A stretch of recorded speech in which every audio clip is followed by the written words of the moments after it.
샬롬. 오늘도 성경 일독 여행 말씀 묵상에 함께 하시는 성도 여러분, 주님 이름으로 환영합니다. 찬송가 214장 나 주의 도움 받고자 찬송하겠습니다.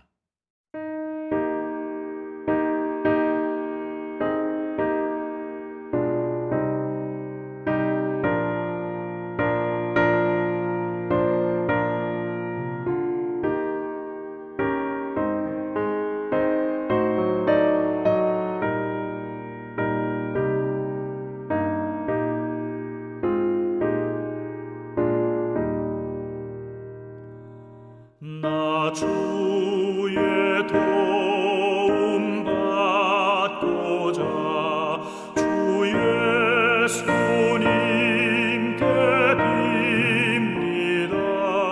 그 구원 허락하시사 날 받아주소서.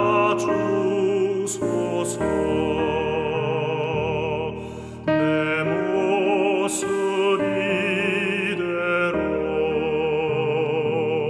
주 받아주소서. 날 위해 돌아가신 주 날 받아주소서. 오늘 함께 읽을 말씀은 역대상 29장 26절에서 28절입니다. 역대상 29장 26절에서 28절 제가 봉독하겠습니다. 이새의 아들 다윗이 온 이스라엘의 왕이 되어 이스라엘을 다스린 기간은 40년이라. 헤브론에서 7년간 다스렸고 예루살렘에서 33년을 다스렸더라. 그가 나이 많아 늙도록 부하고 존귀를 누리다가 죽음에 그의 아들 솔로몬이 대신하여 왕이 되니라. 아멘. 5월 1일 목요일 왕을 찾아서 떠나는 여행, 오늘 읽을 말씀은 역대상 27장에서 29장까지입니다. 이제 벌써 역대상이 마무리되는 그런 시점입니다. 역대상은 아브라함의 족보로 시작해서 다윗의 정통성을 설명하는데 이제 벌써 늙은 다윗의 마지막 당부와 유언을 듣는 시간입니다. 이스라엘 왕국을 좀 비판적인 시각에서 기록한 열왕기서와 달리 역대기는 포로 귀환 이후에 이제 망한 나라의 재건과 또 무너진 신앙의 회복을 위해서 무엇이 필요한가의 관점에서 기록했다고 말씀을 드렸죠. 그러다 보니까 하나님의 복을 가장 많이 누렸던 이 다윗 시대의 회복을 기준으로 삼습니다. 역대기가 다윗과 관련해서 이렇게 많은 분량을 할애한 이유가 바로 이것입니다.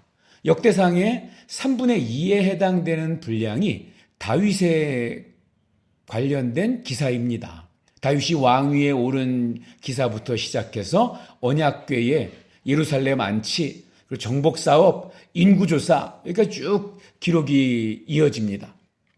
27장은 다윗의 군대와 행정조직에 관련해서 소개를 하고 있는데요. 5부분으로 나뉘어집니다. 첫 번째 부분은 군대 지휘관들과 그 행정에 관련된 사역입니다. 군대를 12부대로 나누어서 매년 한 달씩 번갈아 가면서 나라를 지키는 일을 하도록 했습니다. 나머지 11개 부대는 이 군인들은 각자의 삶의 자리에서 생업을 이어가게 되는 거죠. 그러니까 백성들의 불편을 최소화하기 위한 그런 다윗의 배려였습니다. 두 번째는 각 지파를 관할하는 이 지도자들에 대한 기록이고요. 또 세 번째는 다윗의 인구조사에 대해서 다시 언급하고 있습니다. 20살 이하의 사람의 수는 헤아리지 않았는데 그 이유를 23절에 설명하고 있습니다. 이스라엘 사람의 20세 이하의 수요는 다윗이 조사하지 아니하였으니 이는 여호와께서 전에 말씀하시기를 이스라엘 사람을 하늘의 별같이 많게 하리라 하셨습니다.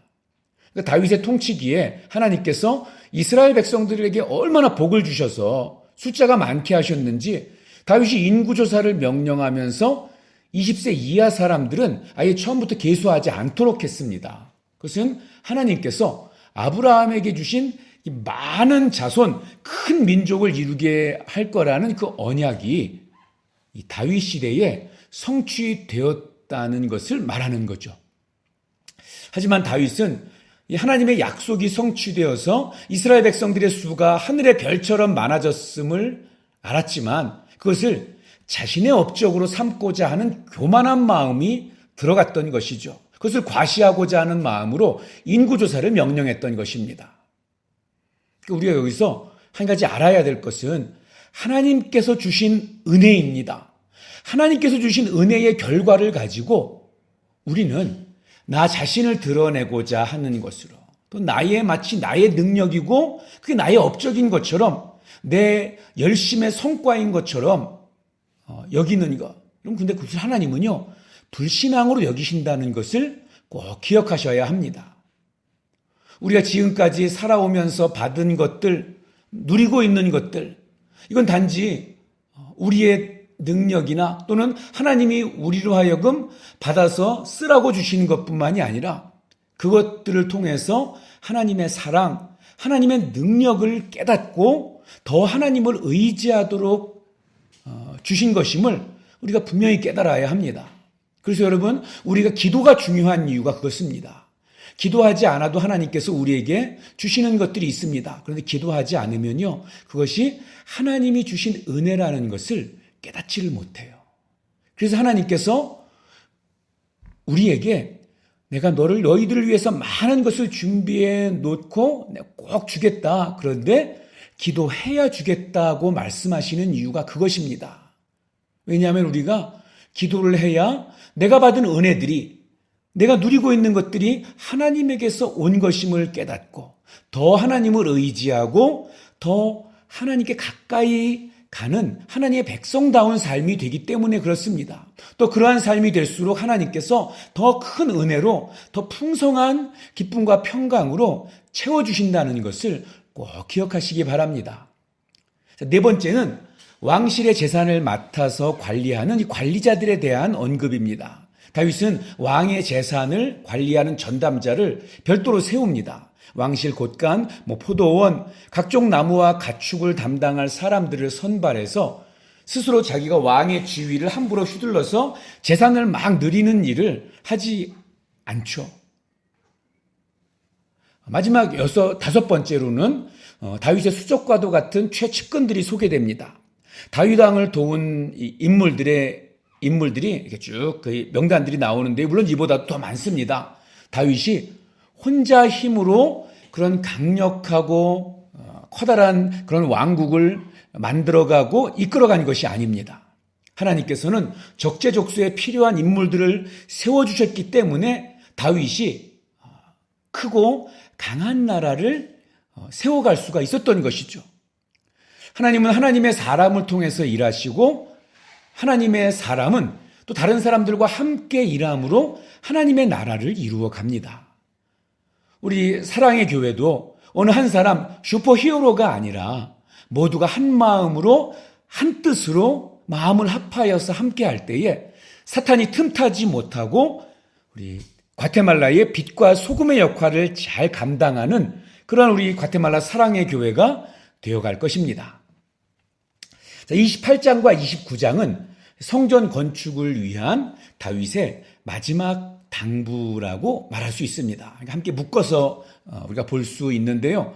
다윗의 그 인생의 마지막 때가 되어서 마음이 급해진 다윗이 이제 성전 건축 때문에 마음이 이제 급하죠. 그 다윗이 이제 모든 대신들과 지도자들에게 소집령을 내립니다. 그래서 온 나라의 지도자들이 모이죠. 다윗은 신앙적으로, 공동체적으로, 국가적으로 이미 성공한 사람이라고 이야기할 수 있습니다. 그런 그에게 유일하게 남은 소망이 있다면 하나님을 위한 집, 즉 성전 건축이었던 것이죠. 그러나 그 소망이 하나님으로부터 거절당했습니다. 3절을 보면 하나님이 내게 이르시되 너는 전쟁을 많이 한 사람이라 피를 많이 흘렸으니 내 이름을 위하여 성전을 건축하지 못하리라 하셨느니라. 이런 하나님께 거절당한 상황 속에서 이 다윗이 낙심하지 않고 아들 솔로몬을 통해서 이 귀한 꿈을 이루고자 합니다. 하나님도 다윗의 마음을 아시고 우리 19절에 보면 어떻게 성전을 건축해야 될지 다윗에게 자세하게 알려주십니다. 다윗이 이르되 여호와의 손이 내게 임하여 그 모든 일의 설계를 그려 나에게 알려주셨느니라. 우리 과거에 모세가 시내산에서 성막과 기구들에 대한 계시를 이렇게 받아서 이렇게 성막을 세웠던 것처럼 이 다윗 왕은 성전 건축을 위한 상세한 계시를 하나님께 다윗이 받았습니다. 다윗은 그 계시를 받은 것을 도면에 그려서 신하들에게 전해준 것이죠. 28장과 29장에 핵심 단어가 있는데요. 두 가지입니다. 오늘 그리고 자원함입니다. 우리가 누군가를 위해서 무엇을 준비할 때 그 시기와 자세가 중요하다는 것이죠. 9절입니다. 백성들은 자원하여 드렸으므로 기뻐하였으니 곧 그들이 성심으로 여호와께 자원하여 드렸으므로. 우리 모두가 교회 사역을 하면서 절대로 흔들리지 말아야 할 것이 있는데요. 첫 번째는 타이밍입니다. 내가 원하고 내가 편할 때가 아니라 하나님이 원하실 때입니다. 하나님이 기뻐하시는 그때, 하나님이 원하시는 그때 우리가 순종하는 거고요. 그리고 또 하나는 자원함입니다. 하나님을 기쁘시게 하고 나의 일이 아니라 하나님의 일이라는 확고한 믿음을 가지고 기뻐와 감사함과 기쁨으로 감당할 때 우리가 하나님 앞에 순종이 되고 하나님이 기뻐하시는 섬김이 되는 것입니다. 다윗은 성전을 건축하는 대공사를 계획할 때도 또는 하나님의 전에 정말 하루라도 내가 문지기가 되었으면 좋겠사오니 고백할 때도 작고 큰 것 이것이 다윗에게 영향을 준 것이 아닙니다. 단지 하나님을 사랑하는 마음이 있었기에 다윗은 행복했습니다. 그것이 아무리 작은 일이라도 하나님을 사랑하는 마음으로 섬겼기 때문에 기쁨이었고 또 그 큰 것을 자기가 포기해야 되지만 하나님의 말씀대로 하는 것이었기 때문에 다윗은 그것을 내려놓을 수 있었던 거죠. 우리 하나님은 우리가 어떠한 마음으로 하는지 우리의 중심을 보시는 분입니다. 사랑하는 성도 여러분, 하나님 앞에서 코람데오의 마음으로 설령 사람들이 몰라준다고 해도 사람들이 외면한다고 해도 낙심하지 말고 우리 하나님이 알고 계시니 하나님의 은혜로 살아가시기를 바랍니다. 다윗은 이 29장 10절부터 19절까지 자기의 인생을 회고하고 고백하면서 퇴장합니다. 다윗의 퇴장과 함께 역대상도 끝이 나고 그리고 솔로몬이 등장하는 역대하가 시작이 됩니다.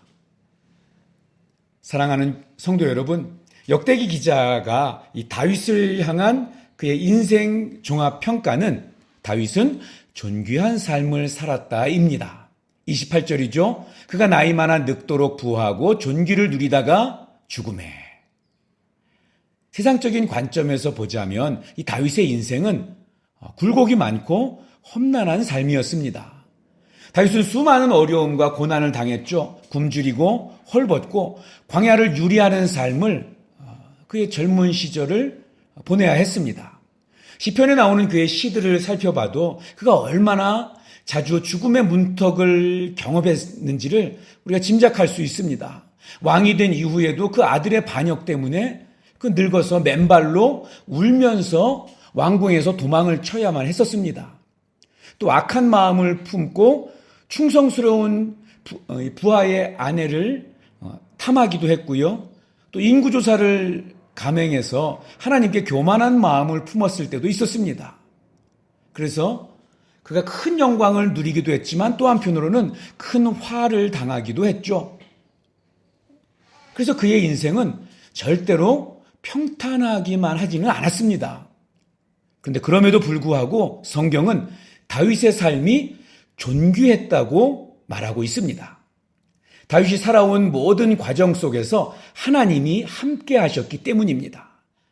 아무리 힘들고 어려워도 하나님이 함께 하시면 존귀한 인생입니다. 하지만 하나님이 함께 하시지 않으면 아무리 부유한 삶을 산다고 할지라도 비천한 인생입니다. 우리도 주님의 음성에 귀 기울이고 주님과 동행함으로 다윗처럼 존귀하고 형통한 삶을 살아내시는 저와 여러분, 우리 모든 과테말라 사랑의 교회 성도님들 되시기를 주님의 이름으로 축복합니다. 기도하겠습니다.